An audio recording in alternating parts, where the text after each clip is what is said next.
आप सभी को नववर्ष की बहुत बहुत शुभकामनाएं। सभी स्वस्थ रहें, प्रसन्न रहें, ऐसी मंगल कामना करते हुए आपके साथ एक जानकारी बांटना चाहती हूँ। 5 जनवरी को सदैव की भांति विद्यावती गर्ल्स कॉलेज इस वर्ष भी संस्थापक दिवस के अवसर पर रक्तदान मेला का आयोजन कर रहा है। आप सभी 5 जनवरी 2021 को महाविद्यालय में इस पुनीत कार्य के लिए आमंत्रित हैं और इस वर्ष हम 43वां रक्तदान मेला मना रहे हैं। रक्तदान महादान है। रक्तदान करने वाला व्यक्ति महादानी होता है, क्योंकि आप किसी का जीवन बचा रहे हैं। आपका रक्त किसी का जीवन है। रुधिरम दानम यस्मिन जीवंती बहवा सतु जीवति। रक्त क्या है? रक्त एक तरल संयोजी ऊतक है। निरंतर परिसंचरण द्वारा जीवन प्रक्रिया को बनाए रखता है। इसमें 3 प्रकार की कोशिकाएं होती हैं और प्लाज्मा होता है। प्लाज्मा जल संतुलन और प्रतिरोधक क्षमता के लिए होता है और आरबीसी ऑक्सीजन और कार्बन डाइऑक्साइड का परिवहन करता है। डब्ल्यूबीसी जीवाणु, वायरल, कवक आदि से लड़ने की क्षमता प्रदान करता है और प्लेटलेट्स खून का थक्का बनाने के लिए जिम्मेदार होता है। रक्त समूह होते हैं जिनकी खोज कार्ल लैंडस्टीनर ने की थी और कार्ल लैंडस्टीनर ने 4 प्रकार के रक्त समूह बताए, ए, ओ, बी और ए बी, और इसमें भी पॉजिटिव और नेगेटिव दोनों होते हैं। जो ओ ग्रुप होता है वो सबको अपना रक्त दे सकता है और केवल ओ का ही ले सकता है, लेकिन जो ए बी है वो सबका ले सकता है लेकिन केवल ए बी वालों को ही दे सकता है। इस प्रकार से कुछ सीमाएं हैं जिन सीमाओं में हम किसी को रक्त चढ़ा सकते हैं या उसका रक्त ले सकते हैं। तो रक्तदानी बनना वास्तव में भाग्यशालियों का काम है। हम रक्तदान क्यों करें? रक्तदान करने के बहुत सारे कारण हैं। भाई, रोज कुछ न कुछ घटनाएं घटित होती रहती हैं। दुर्घटनाएं होती हैं सड़कों पर, सर्जरीज होती हैं, ऑपरेशंस होते हैं मेजर, कैंसर की बीमारी, बहुत सारी बीमारियां हैं जिनमें हर समय रक्त की आवश्यकता होती रहती है। यदि किसी बच्चे का समय से पूर्व जन्म हो गया है तो उस समय बहुत जरूरत पड़ती है रक्त की।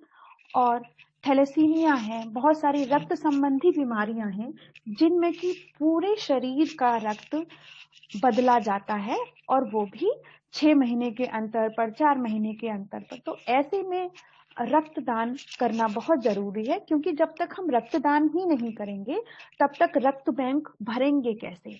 क्योंकि रक्त बैंक से ही हमें रक्त लेना होता है। तो जब तक हम पूंजी को जमा ही नहीं करेंगे तो वहां से निकालेंगे कैसे? तो इसलिए जो भी स्वस्थ व्यक्ति है उसको जरूर रक्तदान करने के लिए आगे आना चाहिए। तो जानते हैं कौन कौन रक्तदान कर सकता है? ज्यादातर लोग रक्त दे सकते हैं। स्वस्थ होना चाहिए व्यक्ति, वजन 45 किलो से ज्यादा होना चाहिए, 18 से 60 की बीच की आयु होनी चाहिए, हीमोग्लोबिन 12.5 ग्राम प्रति डेसीलीटर से कम ना हो, पल्स 50 से 100 पर मिनट, रुधिर दाब, जो उच्च वाला रुधिर दाब है वो 100 से 180 और जो निम्न वाला है वो 50 से 100 के बीच। ताप सामान्य होना चाहिए, यानी कि 37.5 डिग्री सेंटीग्रेड। इसके साथ साथ पुरुष हर 3 महीने में रक्त दे सकते हैं और महिलाएं हर 4 महीने में रक्त दे सकती हैं। तो इस अवसर का जरूर हमें फायदा उठाना चाहिए और हमारे महाविद्यालय में गर्ल्स और लेडीज, महिलाएं बहुत आगे बढ़कर भाग लेती हैं और सभी लड़कियां आती हैं और बहुत सारी लड़कियां तो यूं कहिए कि रिजेक्ट भी हो जाती हैं, क्योंकि वो खाने पीने का थोड़ा कम ध्यान रखती हैं। तो खाने पीने का सभी लोगों को अपना ध्यान रखना चाहिए और हमें अपना स्वास्थ्य का ध्यान रखना चाहिए, ताकि हम किसी को रक्तदान करने के काबिल बने और हम स्वस्थ भी रहें। तो रक्तदान करने के लिए कौन कौन सी स्वास्थ्य शर्तें हैं ये जानते हैं। खांसी, जुकाम या गला खराब ना हो, क्योंकि आजकल कोरोना का समय है और पिछले 1 साल से रेबीज या हेपेटाइटिस बी से कोई किसी प्रकार का ग्रस्त ना हुआ हो व्यक्ति, 6 महीने से टैटू, कान अथवा त्वचा में छेदन ना हो, एक्यूपंक्चर ना हुआ हो, कोई गंभीर बीमारी ना हो और उसको किसी का रक्त ना चढ़ा हो, कोई ऑपरेशन ना हुआ हो, पिछले 3 महीने में रक्तदान उसने ना किया हो और ना ही मलेरिया का उपचार हुआ हो, पिछले 1 महीने से किसी प्रकार का कोई इम्यूनाइजेशन ना हुआ हो। इसके साथ साथ यह भी बात है कि पिछले 48 घंटों में कोई एंटीबायोटिक उसने ना ली हो और ना ही कोई अन्य एलोपैथी दवा ली हो। ये ध्यान रखें जो रक्तदान करने के लिए आए। पिछले 24 घंटों में अल्कोहल का सेवन ना किया हो, पिछले 72 घंटों में दांत का कोई उपचार ना हुआ हो और ना ही एस्पिरिन ली हो व्यक्ति ने। महिलाओं के लिए ध्यान रखने की बात है कि वह गर्भवती ना हो, प्रेग्नेंट ना हो और ना ही अपने बच्चे को दूध पिलाती हो, और महिला का पीरियड्स का समय ना हो, क्योंकि उस समय अपने आप ही रुधिर का लॉस होता रहता है शरीर से, इस कारण वो रक्तदान नहीं कर सकती हैं। डायबिटीज, हृदय रोग अथवा उच्च रक्तचाप, कैंसर, रक्त संबंधी बीमारी आदि से ग्रस्त व्यक्ति रक्तदान नहीं कर सकता है।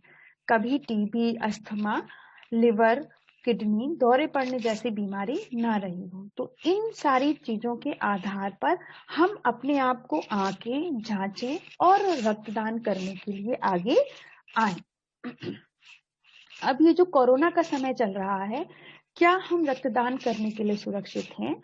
और यदि सुरक्षित हैं तो किन चीजों का ध्यान रखना होगा जब रक्तदान कराया जा रहा है या जो डॉक्टर लेने आए हैं? तो आइए कुछ बातें जानते हैं। वास्तव में बहुत लोगों के दिमाग में ये है कि भाई ऐसा ना हो कि हम रक्त देने के लिए जाएं और हमें कहीं ऐसा ना हो कि किसी प्रकार से कोरोना आ जाए, या बहुत सारी दिमाग में कुछ कुछ गलतफहमियां हैं। तो बहुत सारे शोधों के आधार पर यह कहा जा रहा है कि किसी भी प्रकार का कोई केस आज तक ये नहीं देखा गया है कि रक्त के माध्यम से कोरोना वायरस किसी में ट्रांसमिट हो गया हो। तो ऐसा अभी तक कोई केस नहीं आया है पूरी दुनिया में। तो हम पूरे तरीके से सुरक्षित हैं। यह भी देखा गया है कि मान लीजिए किसी कोरोना वाले व्यक्ति से रुधिर को स्वस्थ व्यक्ति में चढ़ा दिया गया है तो उस तक कोई किसी प्रकार की कोई बीमारी नहीं पहुंची है। और हमारी सरकार ने सभी डॉक्टर्स को अच्छी तरीके से प्रशिक्षण दिया है कि ऐसे समय में किस प्रकार से रक्तदान किया जाए और रक्त लिया जाए, ये सब उनको प्रशिक्षण प्राप्त है। तो हम महाविद्यालय में कौन कौन सी बातों का ध्यान रखने वाले हैं? जो गाइडलाइंस हैं उन्हीं सभी बातों का हमें ध्यान रखना है। रक्तदान कक्ष में केवल और केवल एक ही रक्तदाता होगा, केवल और केवल रक्तदाता ही आएगा। एक से ज्यादा रक्तदाता होंगे लेकिन आएंगे केवल रक्तदाता। उनके जो संगी साथी होते हैं, कोई छोटा बच्चा है, वो अंदर नहीं आएंगे रक्तदान स्थल पर। यदि रक्तदाता को बुखार, खांसी अथवा जुकाम है और वो रक्तदान करना चाहता है तो डॉक्टर्स नहीं लेंगे। तो जिनकी तबीयत खराब है वो घर पर ही रहें, वो रक्तदान करने के लिए ना आए। अपना ध्यान रखें। रक्तदाता को फेस मास्क पहनकर आना जरूरी है और साथ में ग्लव्स भी हो तो अच्छा होगा। प्रत्येक रक्तदाता को रक्तदान स्थल पर पहुंचकर हाथों को साफ करना है। वहां सैनिटाइजर होगा या साबुन की व्यवस्था भी होगी, दोनों की व्यवस्था होगी। तो आप अपने हाथ साफ करके ही रक्तदान स्थल पर आएं। स्वयं को भी बचाएं और दूसरों की भी सुरक्षा रखें। एक समय में सीमित लोगों का ही रक्तदान होगा और रक्तदान कक्ष में रक्तदाताओं के मध्य 1 मीटर की दूरी का पालन किया जाएगा, क्योंकि सरकार ने कह रखा है कि भाई हमें दूरी का पालन करना है, भौतिक दूरी का पालन करना है, तो वो 1 मीटर की दूरी हम रखेंगे। सफाई का विशेष ध्यान रखा जाएगा, क्योंकि जो डॉक्टर्स आएंगे वो हर व्यक्ति के रक्तदान करने के बाद जहां उसने रक्तदान किया है व्यक्ति ने, उसको वहां सैनिटाइज करेंगे, उसकी वहां सफाई करेंगे। इसके साथ ही कुछ बातें और हैं। यदि व्यक्ति को कोरोना हो चुका है और अस्पताल से आने के बाद उसको 28 दिन बीत चुके हैं तो उसके पास कोरोना नेगेटिव की रिपोर्ट है तो वो रक्तदान कर सकता है। यदि व्यक्ति सीवियर इन्फेक्टेड है और उसका हॉस्पिटल में उपचार भी हुआ है कोरोना के तहत, तो वो 3 महीने बाद ही रक्तदान कर सकता है। इस बात का ध्यान रखें। यदि कोई व्यक्ति किसी कोरोना पॉजिटिव के संपर्क में रहा हो तो होम आइसोलेशन के 28 दिन बाद ही वो रक्तदान कर सकता है। और बहुत सारे लोगों को ये भी गलतफहमी है कि रक्तदान करने के लिए जाएंगे तो सबसे पहले तो हमारा कोरोना का परीक्षण होगा। ऐसा बिल्कुल भी मैंडेटरी नहीं है और ना ही कोई परीक्षण कराने की डॉक्टर्स को कहा गया है। तो जब रक्तदान करने के लिए आएंगे तो किसी प्रकार का कोई कोविड-19 का परीक्षण मानदेय नहीं है। हाँ, लेकिन ये जरूर मेरी प्रार्थना है सबसे कि यदि आप स्वस्थ हैं तभी रक्तदान करने के लिए आए। पहले स्वयं को स्वस्थ रखें, तभी हम दूसरों को भी स्वस्थ रखने में काम आ सकते हैं या योगदान कर सकते हैं। और ज्यादा जानकारी के लिए इस वेबसाइट पर भी हम जा सकते हैं।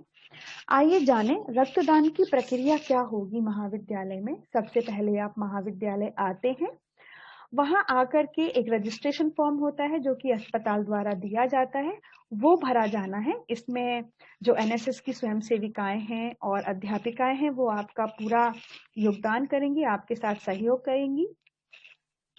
और उसके पश्चात आपके रक्त की जांच की जाती है, हीमोग्लोबिन सही है या नहीं है, आपका वजन सही है या नहीं है, ये सब जांच की जाती है।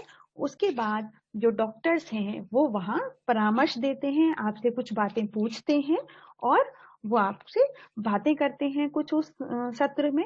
उसके पश्चात ही आप रक्तदान करते हैं। डॉक्टर्स अपनी देखभाल में रक्तदान करवाते हैं और साथ में कुछ जो वॉलंटियर्स होते हैं वो भी आपके साथ होते हैं। उसके पश्चात रक्तदान करने के बाद आपको एक नाश्ता दिया जाता है पोस्ट केयर के रूप में, और आप इतना महान काम कर पाते हैं इस तरीके से, इस प्रक्रिया के फलस्वरूप एक बहुत बड़ा काम आप कर पाते हैं और वास्तव में वो लोग भाग्यशाली हैं जो कि रक्तदान करते हैं। रक्तदान करने के बाद जो संस्था आ रही है रक्त एकत्रित करने के लिए, वो एक कार्ड भी देती है, जिस कार्ड के तहत 1 साल के अंदर आपको ब्लड वहां से मिल सकता है यदि आपको कभी आवश्यकता पड़ती है। उसके अलावा एक उपहार भी दिया जाता है छोटा सा, आपने बहुत बड़ा काम किया है। अब है रक्तदान के क्या लाभ हैं। आपके दिल और लिवर को स्वस्थ रखता है, रक्त कोशिकाओं की बहाली करता है रक्तदान, वजन भी घटता है इससे, और जीवन काल में वृद्धि भी होती है अप्रत्यक्ष रूप से। आपको बहुत सारे जो तनाव होते हैं उनसे भी मुक्ति मिलती है और कहीं ना कहीं एक सकारात्मक सोच होती है कि हाँ, हमने रक्तदान किया, तो वो अंदर से ही बहुत खुशी मिलती है। और मानव जीवन को बचाने का आपको एक मौका मिल रहा है। आपको पता ही नहीं है कि आपका रक्त किसके काम आया, तो अनजाने में आप किसी व्यक्ति के जीवन बचाने वाले बन गए हो, तो ये बहुत बड़ी बात है। तो आइए हम रक्तदानी बने और बताइए आप यह सोचकर कि क्या वास्तव में आप एक रक्तदाता हैं, आपके अंदर ये सभी चीजें हैं जो कि रक्तदान के लिए आवश्यक हैं। यदि आप अपने आप को पाते हैं कि हाँ, मैं रक्तदान कर सकता हूँ, तो कृपया महाविद्यालय आइए। महाविद्यालय आपका स्वागत करता है। विद्यावती मुकुंदाल गर्ल्स कॉलेज गाजियाबाद में 5 जनवरी 2021 को प्रातः 10 बजे से आरंभ हो जाएगा रक्तदान मेला, जिसमें आपका बहुत बहुत स्वागत है। आप सभी का मुझे सुनने के लिए धन्यवाद।